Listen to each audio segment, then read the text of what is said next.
Bismillahirrahmanirrahim. Assalamualaikum warahmatullahi wabarakatuh.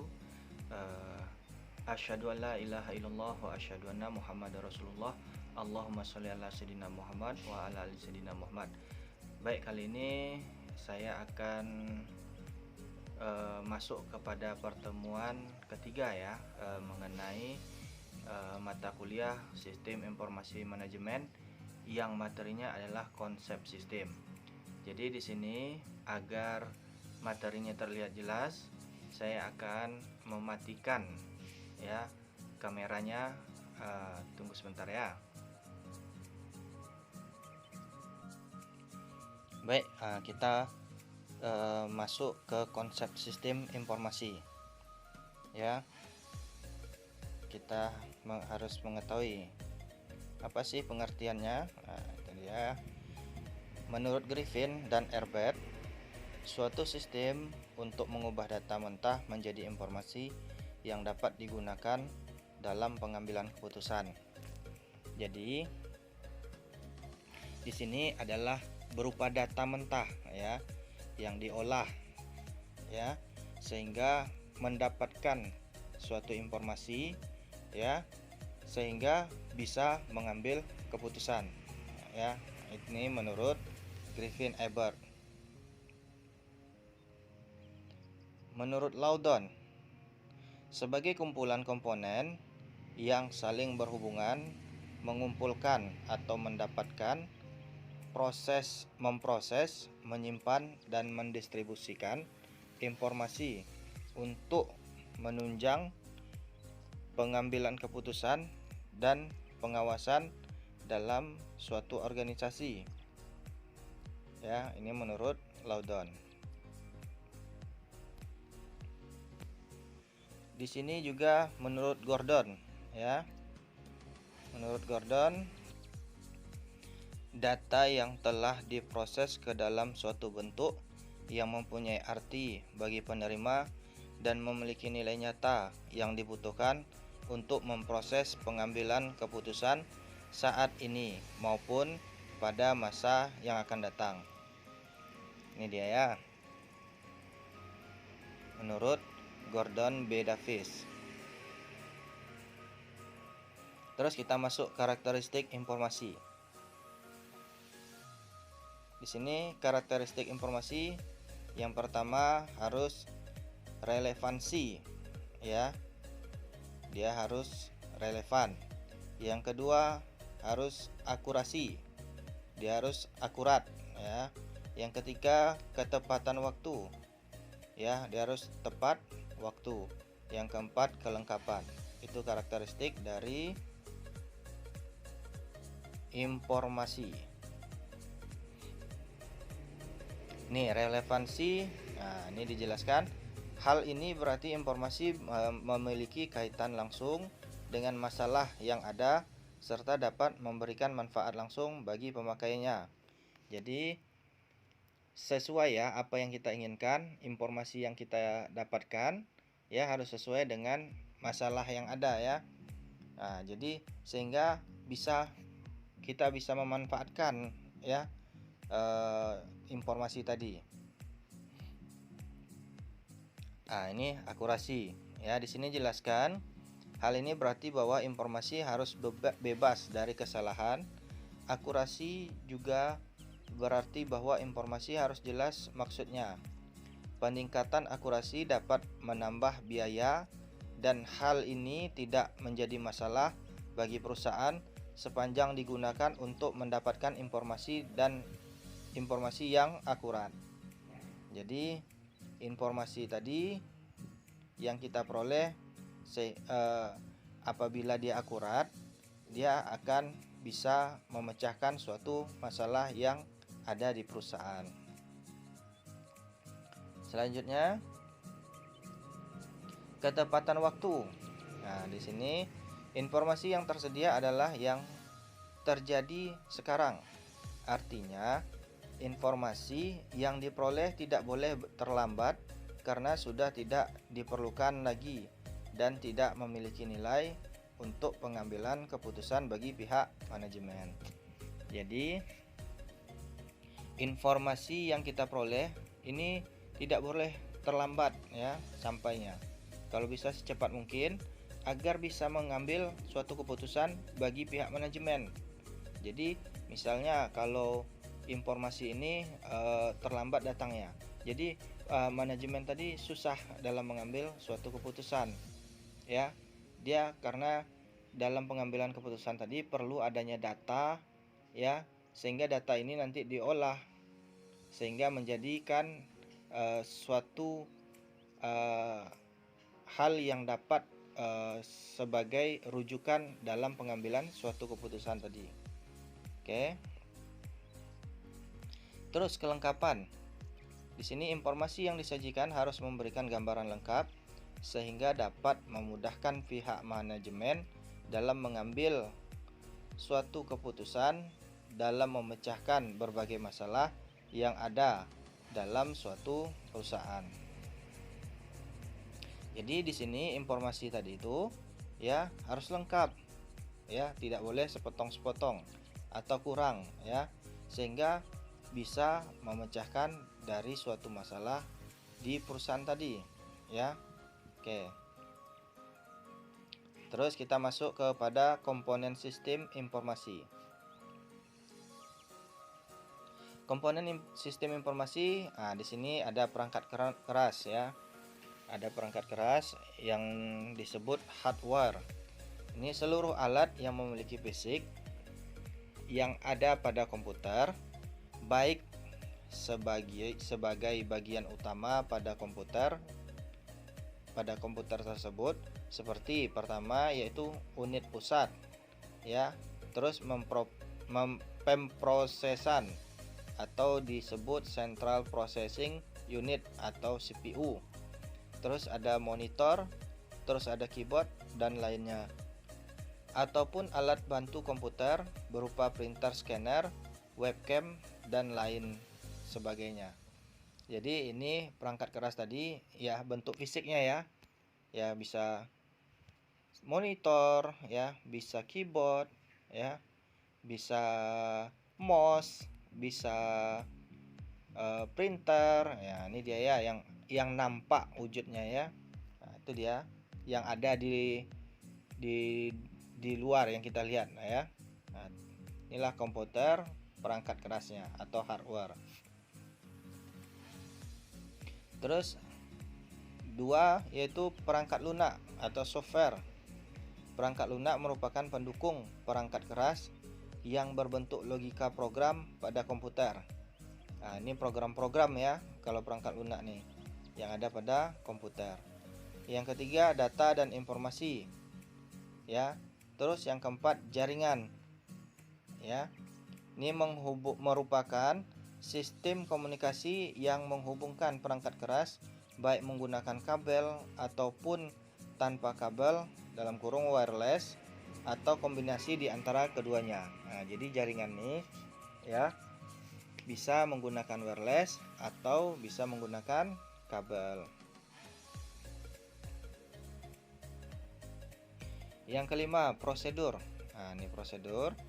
Serangkaian instruksi bagaimana mengkombinasikan perangkat keras, perangkat lunak, data guna memproses data dalam menghasilkan informasi yang dibutuhkan. Ini prosedurnya ya.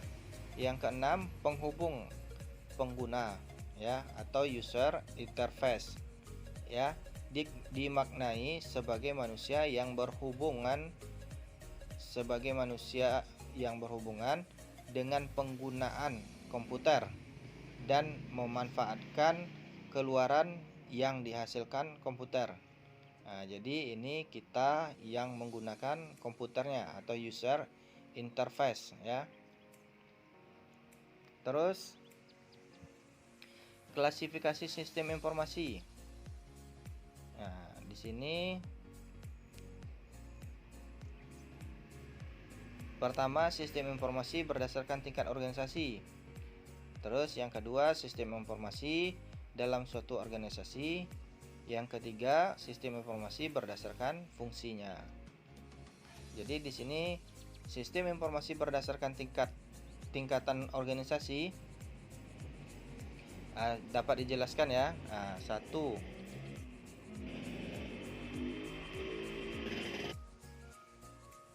ya, sistem informasi departemen sebagai contoh sistem informasi pemasaran keuangan SDM.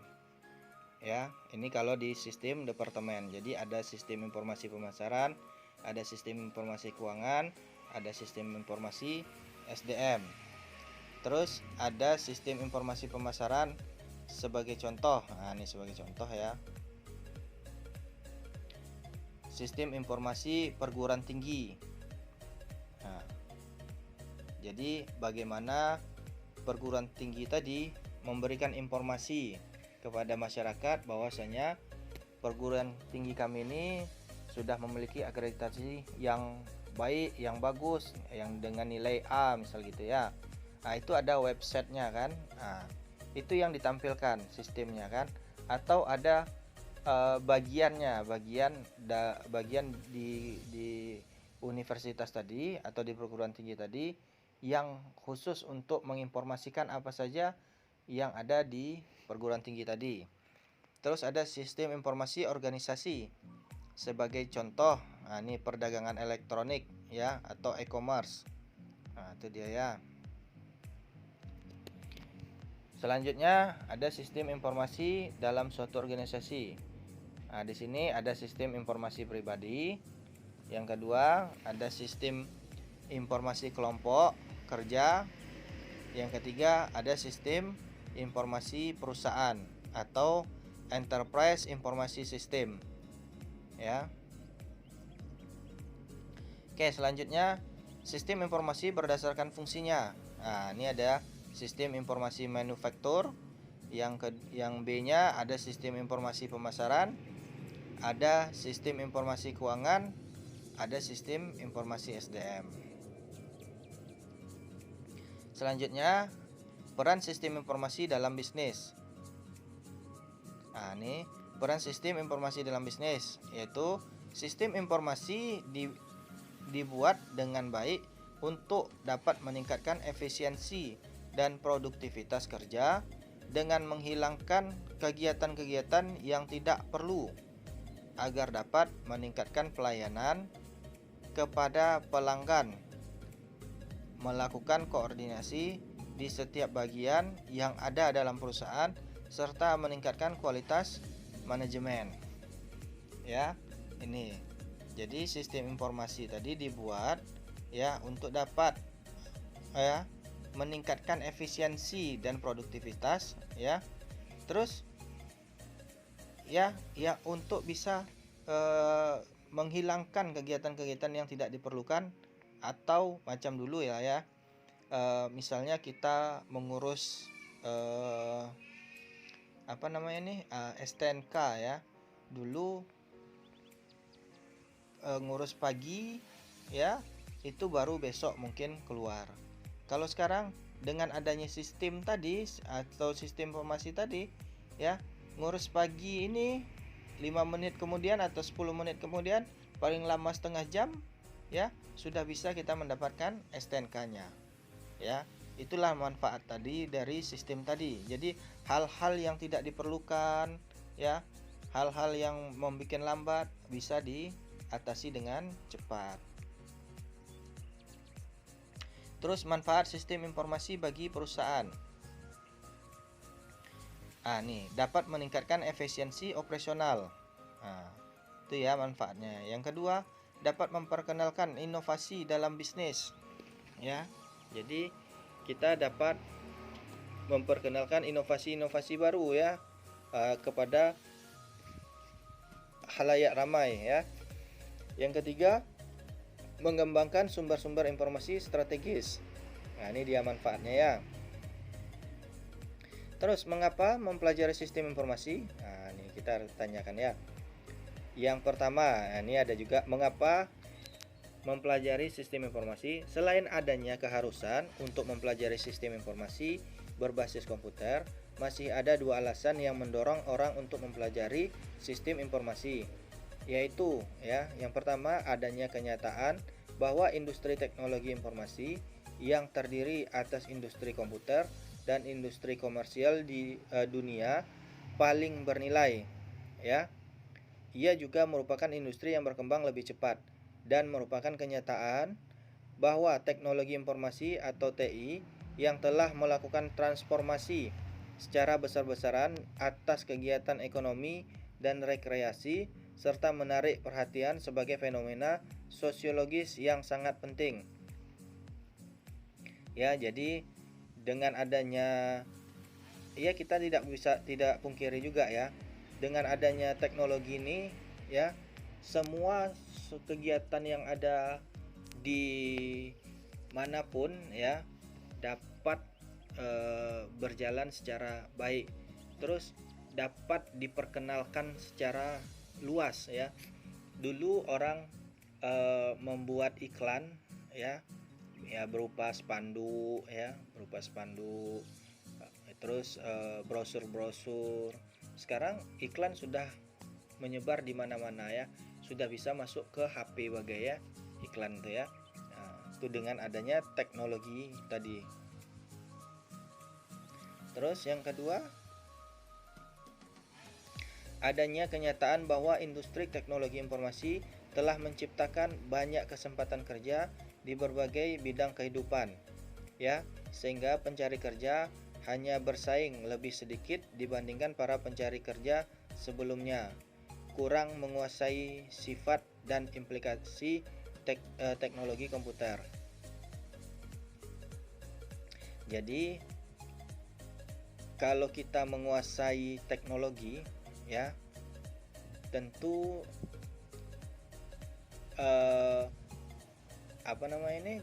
kita nih pesaingnya sedikit, ya, kalau kita menguasai teknologi. Jadi berusahalah kita terus update ilmu kita, ya, untuk menguasai teknologi, ya. Seperti kita harus bisa menguasai komputer, ya. Sekarang sudah harus bisa menguasai internet, ya. Terus update ilmunya. Terus ikuti perkembangan. Bagi yang tidak mengikuti perkembangan, mereka akan kesulitan, ya, untuk menembus dunia kerja. Sekarang teknologi ini, ya, siapa yang bisa menguasai teknologi itu diprioritaskan, ya. Tapi kalau dulu orang kan di dunia kerja nih dulu belum ada zamannya, belum, ya, yang menguasai komputer itu kan belum banyak kan. Nah, itu yang menguasai komputer tadi cepat diterima. Bagi yang belum menguasai itu berat persaingannya. Nah, ya. Jadi kuasailah teknologi tadi, kuasai komputer, internet, update terus ilmunya, ya. Ini sistem informasi komponen blok bangunan. Menurut Brain 2007 menyatakan bahwa sistem komponen informasi terdiri dari komponen-komponen yang disebut dengan blok bangunan atau building block yang terdiri dari 1. Komponen input, 2. Komponen model, 3. Komponen keluaran, 4. Komponen teknologi, 5. Komponen hardware, 6. Komponen software, 7. Komponen baris data, 8. Komponen kontrol. Nah, di sini ada komponen input.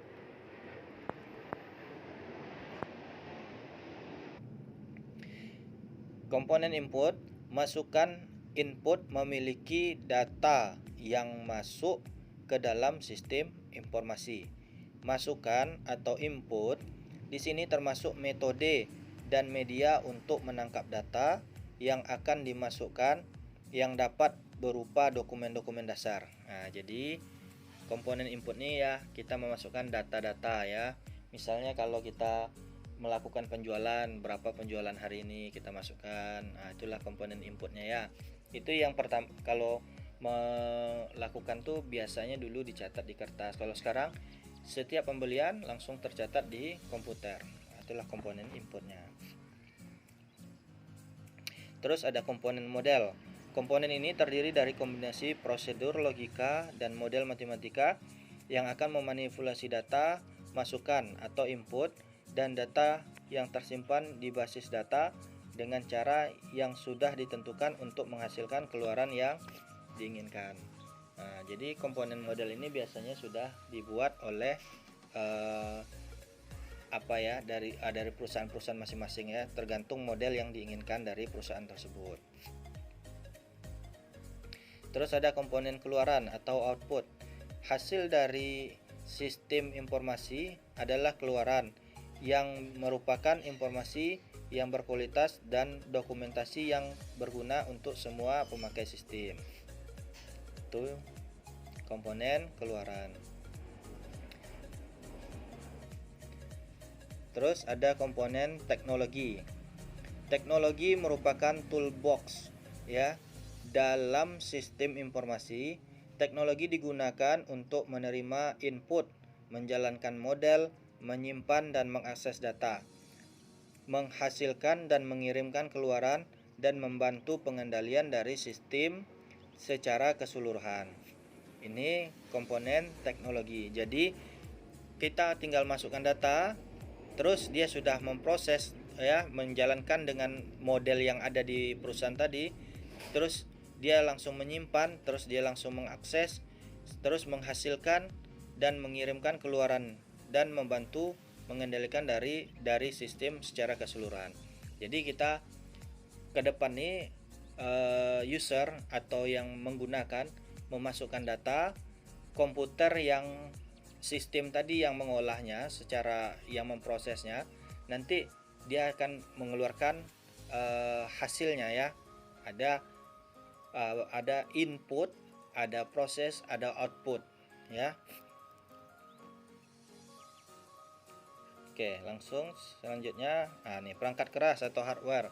Di sini berperan penting sebagai suatu media penyimpanan vital bagi sistem informasi yang berfungsi sebagai tempat untuk menampung database atau lebih ya atau lebih mudah dikatakan sebagai sumber data dan informasi untuk mempelancar dan mempermudah kerja dari sistem informasi. Terus ada komponen software.